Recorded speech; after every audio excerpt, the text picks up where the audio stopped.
विजयपुर में एक अस्पताल की लापरवाही ने नवजात बच्चे की जान ले ली। परिजनों का आरोप है कि अस्पताल प्रशासन ने हर दिन महंगी दवाइयां मंगवाई, लेकिन बच्चे को वे दवाइयां दी ही नहीं गई। अब गुस्साए परिजनों ने जिला अधिकारी के दफ्तर के बाहर धरना देकर अस्पताल के खिलाफ सख्त कार्रवाई की मांग की है।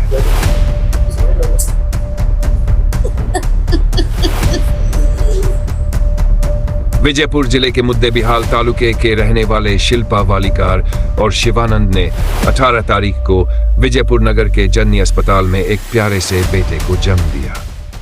लेकिन जन्म के कुछ ही घंटों बाद अस्पताल प्रशासन ने बच्चे की हालत गंभीर बताई और उसे NICU में भर्ती कर दिया।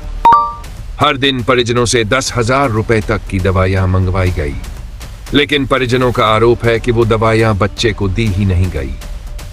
जब हम यहां बच्चे को लेकर आए थे वो पूरी तरह ठीक था, लेकिन अस्पताल वालों ने उसे NICU में डाल दिया।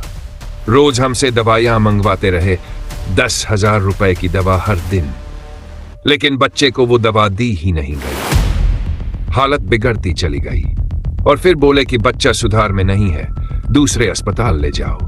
वहां पहुंचने से पहले ही बच्चा चला गया। बच्चे की मौत के बाद परिजनों ने जननी अस्पताल पर गंभीर लापरवाही का आरोप लगाया है। आज उन्होंने जिला अधिकारी के कार्यालय के सामने धरना दिया और अस्पताल के खिलाफ सख्त कार्रवाई की मांग की। फिलहाल जिला प्रशासन ने मामले की जांच के आदेश दे दिए हैं।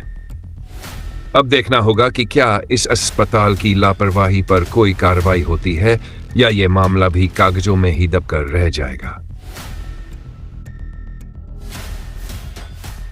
ತಾಯಿಗೆ ಅಷ್ಟ ಐತಿ ಅನ್ನ ಬಾರೆ ಮತ್ತೇನಾರ ಐತ್ರಿ ಡೆಲಿವರಿ ಸೆಕ್ಷನ್ ಅಷ್ಟ ಐತಿ ಅನ್ನ ಮಕ್ಕಳದು ಐತ್ರಿ ಮಲ್ಟಿ ಸ್ಪೆಷಲಿಸ್ಟ್ ಮತ್ತ ಆ ಕೂಸಿಗೆ ಟ್ರೀಟ್ಮೆಂಟ್ ಯಾಕೆ ಕೊಟ್ಟಿಲ್ರಿ ಎಲ್ಲಿ ಮಾಡ್ಯಾರ ಟ್ರೀಟ್ಮೆಂಟ್ ಮಾಡಿದ್ರ ಅದು ಕೂಸಾಗ ಮುಳಿಲಿಲ್ಲ return baby on admission ventilator ಮ್ಯಾಗ ಐತಿ 2 ಡೇಸ್ ಅವರಿಗೆ ಏನು ಫೆಸಿಲಿಟಿ ಕೊಟ್ಟಿದ್ವಿ ನೀವು ಟ್ರೀಟ್ಮೆಂಟ್ ಕಂಟಿನ್ಯೂ ಮಾಡ್ತಿದ್ರ ಇಲ್ಲಿ ಮಾಡ್ಕೋರಿ ಇಲ್ಲ ನಿಮ್ ಕಡೆ ನೀವು ಅಮೌಂಟ್ ಹಾಕೋದಾಗಲ್ಲ ಅಂದ್ರೆ ನೀವು ಸಿವಿಲ್ ಹಾಸ್ಪಿಟಲ್ ಹೋಗೋದು ಬೇರೆ ಹಾಸ್ಪಿಟಲ್ ಸುಳ್ಳು ಅಷ್ಟ ಮಾತಾಡಕ್ ಹೋಗ್ಬ್ಯಾಡ್ರಿ ಇದು ಮೊಬೈಲ್ ಬಿಡ್ರಿ ಸರ್ ನಾವ್ ಮಾತಾಡಕ್ ಬಂದೀವಿ ಇದು ಮೊಬೈಲ್ ನೋಡಕ್ ಬಂದಿಲ್ಲ ಹಾ ಈಗ ಮಾತಾಡಕತ್ತೇನ್ರಿ ನಾನು ಆ ಹುಡುಗಿ ಕೂಸಿಗ ಟ್ರೀಟ್ಮೆಂಟ್ ಯಾಕೆ ಕೊಟ್ಟಿಲ್ಲ ಅಷ್ಟು ಬೇಕು ಆ ಸತ್ತಿದ್ ಕೂಸಿಗೆ ಟ್ರೀಟ್ಮೆಂಟ್ ಮಾಡ್ಯಾರ್ರಿ ಅವರಿಗೆ ಯಾವಾಗ ಮಾಡ್ಯಾರ್ರಿ ಆನ್ ಅಡ್ಮಿಷನ್ ಟ್ರೀಟ್ಮೆಂಟ್ ಚಾಲು ಮಾಡಿರಿಲ್ಲ ಮತ್ ಕೂಸಿಗೆ ಯಾಕ ರೆಫರ್ ಮಾಡಿದ್ರಿ ಮತ್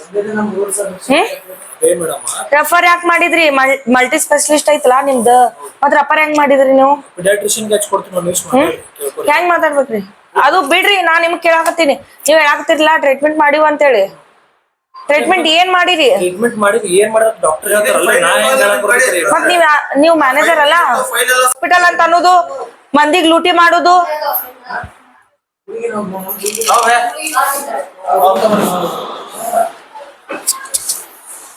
ಮೇಡಮ್ ಏನಾಗೈತ್ರಿ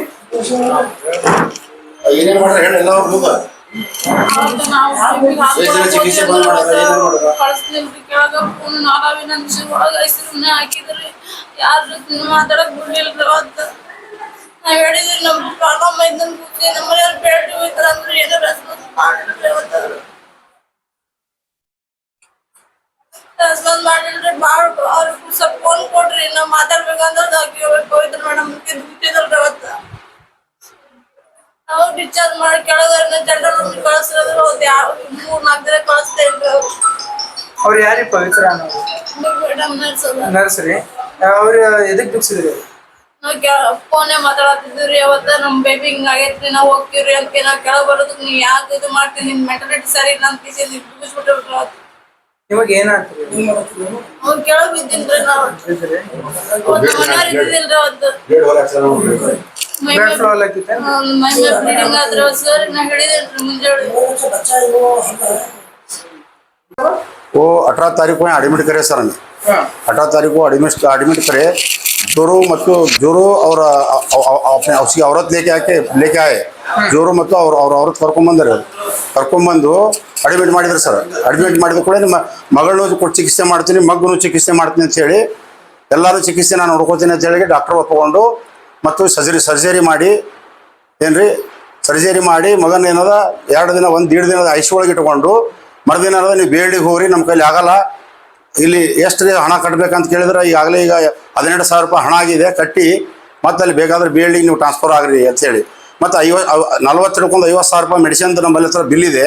ಇವ್ರು ಬರೀ ಕಾಟಾ ಬಾಡಿಗೆ ಇದ್ರ ಬಾಡಿಗೆ ಇನ್ನೂ 50-60 ಸಾವಿರ ಕೊಡ್ಬೇಕು ನೀವು ಕೊಡಲಿಲ್ಲ ಅಂತ ಹೇಳಿಕಿಸಿಂದ ಆ ಬಾಣತಿಯನ್ನು ಬಂಧನದಲ್ಲಿ ಇಟ್ಟಿದ್ದಾರೆ. ಬಂಧನದಲ್ಲಿ ಮೇಲೆ ರೋಂಬಡೆ ಇಟ್ಟಿದ್ದಾರೆ. ಈಗಾಗಲೇ ದಲಿತ ಮುಖಂಡರು ಎಲ್ಲ ಮುಖಂಡರು ಹಿಂದುಳಿದ ಮುಖಂಡರು ದಲಿತರು ಅಲ್ಪಸಂಖ್ಯಾತರು ಎಲ್ಲರೂ ಬಂದು ಇವ್ರಿಗೆ ರಿಕ್ವೆಸ್ಟ್ ಮಾಡ್ಕೊಂಡಾಗ ಇವರು ಕೊಟ್ಟಿದ್ದಂಥ ಉತ್ತರ ಏನು ಈಗಾಗಲೇ 50,000 ಬಿಲ್ ಇದೆ, ನಾನು ಏನಾದರೂ ಸ್ವಲ್ಪ ಕನ್ಸೆಷನ್ ಮಾಡಿಸ್ತೀನಿ ಸಾಹೇಬ್ರಿಗೆ ಹೇಳಿ ಅವ್ರಿಗೆ ಕಟ್ ಅಂತ ಹೇಳ್ರಿ ಬಿಲ್ ಅನ್ನುವಂಥ ಶಬ್ದವನ್ನು ಇವರು ಮ್ಯಾನೇಜರ್ ಸಾಹೇಬ್ರು ಹೇಳಿದರು. ಮತ್ತು ಇನ್ನೊಬ್ಬ ಸಂಗೀತ ಒಂದು ನರ್ಸ್ ಪವಿತ್ರ ಅನ್ನುವಂಥ ನರ್ಸು ಆ ಹೆಣ್ಮಳು ನನ್ನ ಮಗನ BLDಗೆ ಯಾಕೆ ಒಯ್ದಿರಿ ಅದಕ್ಕೆ ಸ್ವಲ್ಪ ಎದ್ದು ಹೊರಗೆ ಬರೋ ಹೊತ್ನಾಗ ಏ ಬಾಯಿ ಸುಮ್ಮನೆ ಬಾಯಿ ಬಚ್ಕೊಂಡು ಕುಂದ್ರಿ ನೀನು ಇಲ್ಲ ಅಂತ ಹೇಳಿ ಕಿಸಿಂದ ಈ ಥರ ದೂಗಿಸ್ಬಿಟ್ರು.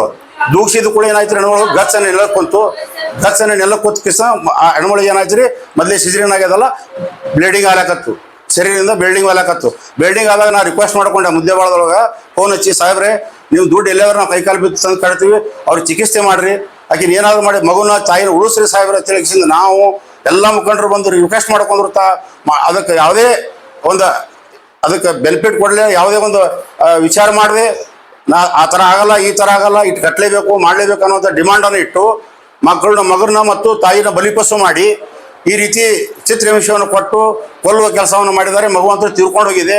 ಇವ್ರು ಈ ಸದ್ಯ ಈಗಾಗಲೇ ಇವ್ರಿಗೆ ಚೆಕ್ ಮಾಡಿ ನೋಡಿದ್ರೆ ಇವ್ರ ದೇಹದೊಳಗೆ ಏನೂ ಇಲ್ಲ, ಇವರು ಸಾಯಿ ಪರಿಸ್ಥಿತಿ ಒಳಗೆ ಇದ್ದಾರೆ ನೋಡಿ ಸರ್. ಇದು ಈಗ ಅವ್ರದ್ದು ಚಿಕಿತ್ಸೆ ನಡೆದಿದೆ ಇಲ್ಲಿ ಚಿಕಿತ್ಸೆ ಬಂದ್ ಮಾಡಿ 6 ದಿವಸ ಆಯ್ತು ಸರ್. ಎಷ್ಟು ದಿನ ಆಯ್ತು? 3 ದಿನ ಆಯ್ತಾ? 2 ದಿನ ಆಯ್ತು ರೀ. ಅವ್ರ ಗಂಡ ಇಲ್ಲೇ ಅದಾನ್ರಿ. 2 ದಿನ ಆಯ್ತು ರೀ ಚಿಕಿತ್ಸೆ ಬಂದ್ ಮಾಡಿ. ಚಿಕಿತ್ಸೆ ಬಂದ್ ಮಾಡಿ ಆದ್ರೂ ಇವರು ಡಿಸ್ಚಾರ್ಜ್ ಮಾಡಿಲ್ರಿ. ಅಲ್ಲಿ ಒಂದು ಕತ್ತಲು ಕೋಣಿ ಒಳಗೆ ಒಬ್ಬಕ್ಕಿನ ಏನದ ಒಂದು ಕೈದಿ ಇಟ್ಟಂಗೆ ಇಟ್ಟಾರಿ ಸರ್. ನೀವು ಬಿಲ್ ಕಟ್ಟಿಂದನೇ ಬಿಡ್ತೀವಿ ಹೊರಗಡೆ ಇಲ್ಲ ಬಿಡಂಗಲ್ಲ. ನೀ ಯಾರಿಗೆ ಕರ್ಕೊಂಬ ನೀ ಏನ್ ಮಾಡ್ತೀವಿ ಮಾಡು. ಇದು ಮಾಡ್ಕೊಂಡು ಬಂದ್ ನಾವು ಬೆಂದು ದಲಿತ ಲೀಡರು ಎಲ್ಲ ದಲಿತ ಸಂಘದ ಲೀಡರ್ ಒಟ್ಟರು ಬಂದು ರಿಕ್ವೆಸ್ಟ್ ಮಾಡ್ಕೊಂಡಾಗ ಅಲ್ಲಪ್ಪ ಹುಡುಗೊಂದು ಬಿಲ್ ತಗೋ, ಆ ಹೆಣ್ಮಳು ಬಿಲ್ ಬಿಟ್ಬಿಡು, ರಿಕ್ವೆಸ್ಟ್ ಮಾಡ್ತೀವಿ ಇಂದಾಡ್ ದೊಡ್ಡ ಪ್ರಮಾಣ ಹೋರಾಟ ಆಗ್ತದ. ಸುಮ್ಮನೆ ಇಲ್ಲಿ ನಾವೆಲ್ಲ ಧ್ವಜ ಹಿಡ್ಕೊಂಡು ನಾವು ಇಲ್ಲಿ ಕೂತ್ ಕಿಸಿಂದ ಪ್ರತಿಭಟನೆ ಮಾಡ್ಬೇಕಾಗ್ತದ. ನೀ ತಿಳ್ಕೊತೀವಿ ಇವ್ರು ಹೇಳಿದಾಗ ಅಣ್ಣ ನೀ ಎಲ್ಲೇ ಕೂತ್ ಹೇಳ್ಬೇಕಿಲ್ಲ, ನಾನು ಫೋನ್ ಮಾಡಿದ್ರೆ ನಾನು ರಿಕ್ವೆಸ್ಟ್ ಮಾಡಿ ಮಾಡ್ಕೊತಿದ್ದೆ ಇಲ್ದಾನೆ ಯಾಕೆ ಬರಕ್ಕೆ ಹೋದೆ ಅಂತ ಅವ್ರ ಮುಂದೆ ಡೋಸ್ ಕೊಟ್ಟು ಮತ್ತೆ ಹಿಂದಾಗಡೆ 20,000 ಬಿಲ್ ಕಟ್ಬೇಕಂತ ಹೇಳಿ ಕಿಸಿಂದ ಈ ರೀತಿ ಮಾಡಿದ್ದು ಸತ್ಯ. ಇದು ಮುಂದಿನ ನಡೆ ಇಲ್ಲ ಸರ್. ಕಾನೂನು ಇವತ್ತು ಪತ್ರಕರ್ತರು ಮತ್ತು ಏನು ಪೊಲೀಸ್ ಸ್ಟೇಷನ್ದಾಗ ಯಾರು ಸಲಹೆ ಸೂಚನೆಗಳನ್ನು ಯಾರು ಕೊಡ್ತಾರೋ ಆ ರೀತಿ ನಾನು ಕಾನೂನು ಹೋರಾಟ ಮಾಡ್ಲಿಕ್ಕೆ ನಾನು ಸಿದ್ಧದೀನಿ. ನನ್ನ ಹೆಸರು ಕೃಷ್ಣ ಬಿಳೆಮಾಯಿ, ತಾಲೂಕು ಆಯುಧ ಅಧ್ಯಕ್ಷ. ನಂತರ ಫಸ್ಟ್ ಗೆ ಬಂದಿವ್ರಿ ನಾವು ಸಿವಿಲ್ ಹಾಸ್ಪಿಟಲ್ ಹೋದ್ವಿ. ಸಿವಿಲ್ ಹಾಸ್ಪಿಟಲ್ನಾಗ ಅಲ್ಲಿ ರಶ್ ಇತ್ತು, ಫುಲ್ ರಶ್ ಇದ್ಮ್ಯಾಗ ಇಲ್ಲಿ ಆಮೇಲೆ BLD ಬಂದಾಗ ಅಲ್ಲಿನೂ ಹಿಡಿಲಿಲ್ಲ ಅವ್ರು. ಹಿಡಿದ ಗಣೇಶ್ ಇಲ್ಲ ಅಲ್ಲಿ ಅಂತ ಡೈರೆಕ್ಟ್ ಇಲ್ಲಿ ಬಂದಿವ್ರಿ. ಯಾರಿಗೆ ಇಲ್ಲಿ ಕರ್ಕೊಂಡ್ ಬಂದವ್ರು ಯಾರು ಆಶಾ ಅಂತ ಹೇಳಿ ವಿಜಯಲಕ್ಷ್ಮಿ ಅಂತ ಹೇಳಿ ಎಲ್ಲಿ ಬುದ್ಧಿ ಹೇಳ್ದವ್ರು ಅವ್ರು ಇಲ್ಲಿ ಕರ್ಕೊಂಡ್ ಈ ಸರ್ ಜೊತೆ ಕನೆಕ್ಟ್ ಐತವ್ರು. ಈ ಸರ್ ಜೊತೆ ಮಾತಾಡಿ ಕೇಸಿ ಇಲ್ಲಿ ಕರ್ಕೊಂಡ್ ಬಂದ್ರಿ.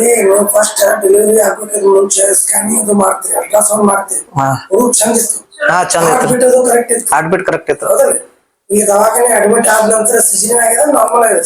ಸಿಜರಿಂಗ್ ಐತಿ.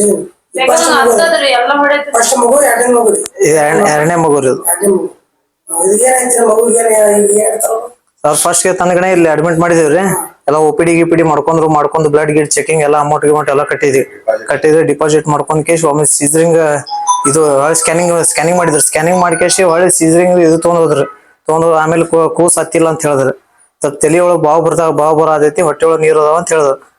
ಆಯ್ತು ಸರ್ ಸ್ವಲ್ಪ ಇದು ಮಾಡ್ರಿ ಅಂತೇಳಿ ನಾವು ರಿಕ್ವೆಸ್ಟ್ ಮಾಡ್ಕೊಂಡಿವಿ.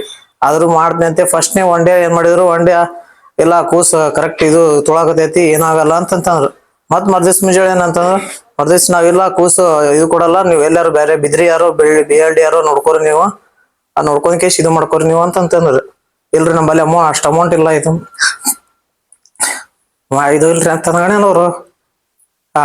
ಮತ್ತ ಹಾಫ್ ಡೇ ಇಲ್ಲ ಮೆಡಿಸಿನ್ಸ್ ಸರಿಯಾಗಿಲ್ಲ ಸರ್. ಮೆಡಿಸಿನ್ಸ್ ಇವ್ರು ಫಸ್ಟ್ ಸ್ಟಾರ್ಟಿಂಗ್ 3,500 ರೂಪಾಯಿ ಬರೋದ್ರಿ. ಮೆಡಿಸಿನ್ಸ್ ಹಾಕಿಲ್ಲ. ನಾ ಇವ್ರು ಇದು ಪಾಪನು ಡಿಸ್ಚಾರ್ಜ್ ತಗೊಂಡ್ ಹೋಗುಂಬಂದು 2 ಟ್ರೇ ಮೆಡಿಸಿನ್ಸ್ ಇಲ್ಲೇ ಇದ್ದವ್ರಿ. ಅವು ಒಳ್ಳೆ ನಾ ರಿಟರ್ನ್ ನಮ್ಗೆ ಕೇಳಂತ ಹೇಳಿಕೇಶ್ ಇವ್ರು ಹೇಳಿ ಕಳ್ಸಿದೀನ್ರಿ. ಅದಕ್ಕೂ ರೆಸ್ಪಾನ್ಸಿಬಲ್ ಕೊಟ್ಟಿಲ್ರಿ. ಅದು ಆದ್ಮೇಲೆ ಅಲ್ಲಿ ಹೋಗಿ ನಾವು ಅಡ್ಮಿಟ್ ಆದ್ಮ್ಯಾಗ ಇಲ್ಲಿ ಬಂದ್ ಕೇಸಿ ಸರ್ಗೆ ರಿಕ್ವೆಸ್ಟ್ ಮಾಡ್ಕೊಂಡ್ರಿ, ರಂಪನಗೌಡ ಸರ್ಗೆ ಮಾಡ್ಕೊಂಡು ಇವ್ರಿಗೆ ಮಾಡ್ಕೊಂಡ್ವಿ. ನಾವ್ ಏನ್ ಹೇಳಿದ್ವಿ, ನಾವು ಜನರಲ್ ವಾರ್ಡಿಗೆ ಹಾಕ್ರಿ,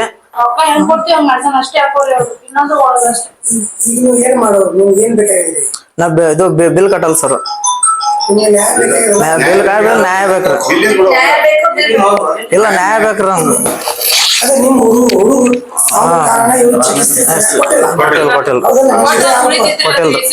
ಬೇಕಂಗ ಅತ್ತದ ಎಲ್ಲಾ ಮಾಡೈತ್ರಿ ಹೊಟ್ಟೆ ಅಂತ ಬರೋಣ ಮತ್ ಕೇಳ್ತಿದ್ರಿ ತಾಯಿಗೆ ಎಲ್ಲಾ ಮಾಡೈತ್ರಿ ಆದ್ರ ಅವ್ರು ಟ್ರೀಟ್ಮೆಂಟ್ ಹಾಕಿಲ್ರಿ ನಾವು ಕೊಟ್ಟಂತ ಸಿಸೇರಿಯನ್ ಮಾಡಾಗ 2 ಜೀವ ಅದಕ್ಕೆ ಟ್ರೀಟ್ಮೆಂಟ್ ಕೊಡ್ತೀವಿ, ತಾಯಿಗೆ ಟ್ರೀಟ್ಮೆಂಟ್ ಕೊಡ್ತೀವಿ. ಶುಗರ್ ಐತೆ ಅಂದ್ರೆ ಶುಗರ್ ಇರೋದು ನಮ್ಗೆ ಗೊತ್ತಿಲ್ರಿ ಆ ಮಗ ಇದೇ ಫಸ್ಟ್ ಅಂದ ನಮಗ ಅಂದ್ರೆ ಅಂದ್ರೆ ಇದಕ್ಕೆ ಏನೈತಿ ಅದು ನಾರ್ಮಲ್ ತೆಲಿದು ಅದಕ್ಕೇನ್ ಟ್ರೀಟ್ಮೆಂಟ್ ಮಕ್ಳು ಇದಾರೆ ಡಾಕ್ಟರ್ ಕೊಡ್ತಾರ ಅಂದ್ರೆ ನನ್ ಮಗ ಏನಂದ್ರ ರೊಕ್ಕ ಹೋದ್ರಿ ಇದಕ್ಕೆ ಟ್ರೀಟ್ಮೆಂಟ್ ಕೊಡ್ತಾರ, ತಾಯಿಗೂ ಕೊಡ್ತಾರ, 2 ಜೀವ ಉಳಿಸ್ತಾರ ಅಂತ ನಾವು ಅಂತೀವಿ.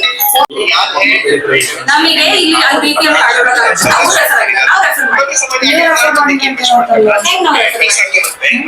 ಈಗ ಟ್ರೀಟ್ಮೆಂಟ್ ಬೆಳಗ್ಗೆ 2 ಗಂಟೆಗೆ ಡೆಲಿವರಿ ಆಗಿದೆ. ಈ ಟ್ರೀಟ್ಮೆಂಟ್ ಸ್ಟಾರ್ಟ್ ಆಗಿರೋ ಟೈಮ್ 2 ಗಂಟೆಗೆ ಡೆಲಿವರಿ ಆಗಿರೋದು. ಸಾಯಂಕಾಲ ಕಂಟಿನ್ಯೂ ಟ್ರೀಟ್ಮೆಂಟ್ ಅಂತ ಕೊಟ್ಟಿದೀವಿ. ಅವರಿಗೆ ತಮ್ದು ಏನಾರ ಫೈನಾನ್ಷಿಯಲ್ ಪ್ರಾಬ್ಲಮ್ ಅಥವಾ ಏನೋ ಡಾಕ್ಟರ್ ಏನ್ ಅವ್ರಿಗೆ ಸರಿ ಅನ್ಸಲ್ಲ ನಮಗೆ ಗೊತ್ತಿಲ್ಲ, ಅದು ನೀವು ಅವ್ರನ್ನೇ ಕೇಳ್ಬೇಕು. ಅವ್ರು ರೆಫರ್ ಆಗ್ತೀವಿ ಅಂದ್ರೆ ರೆಫರ್ ಆಗ್ತೀವಿ.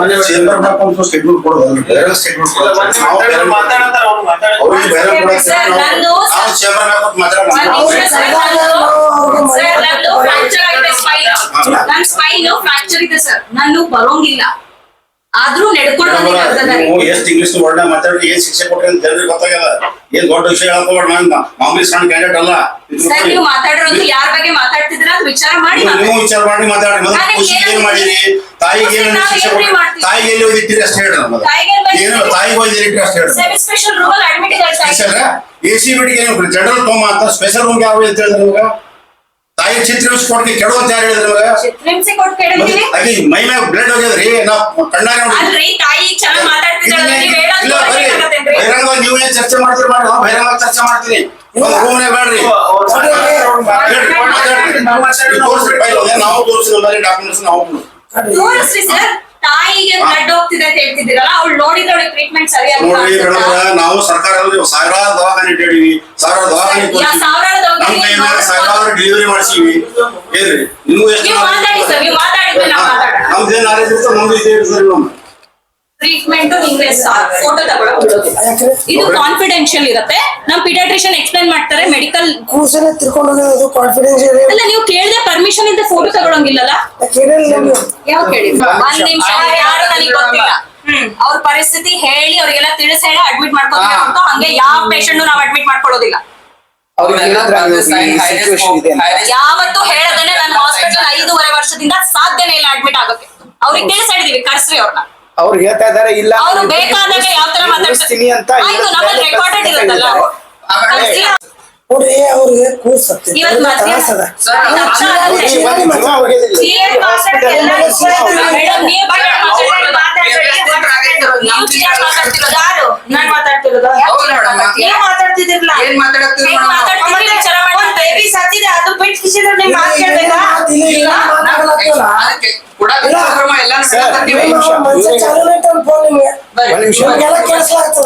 ಅಲ್ರಿ, ನೀವು ಜೋರಾಗಿ ಒಬ್ಬ ಡಾಕ್ಟರ್ ಮಾತಾಡಿದ್ರೆ audio video is being recorded. ಯಾರು ಜೋರ್ ಮಾಡಿದ್ರೆ ನಮ್ಮ ಹತ್ರನೂ ರೆಕಾರ್ಡಿಂಗ್ ಇದೆ. ನೀವು ನಮ್ಮ ಕೇಸ್ ಮಾಡಬಹುದ್ರಿ, ನಮ್ಮ ಕೇಸ್ ಮಾಡ್ತೀವಿ. ತಪ್ಪು ಮಾಡಿದ್ರೆ ಗ್ಯಾರಂಟಿ ಕೊಟ್ಟಾರೆ. ಯಾರು ಗ್ಯಾರಂಟಿ ಯಾರು ಕೊಟ್ಟಾರೆ?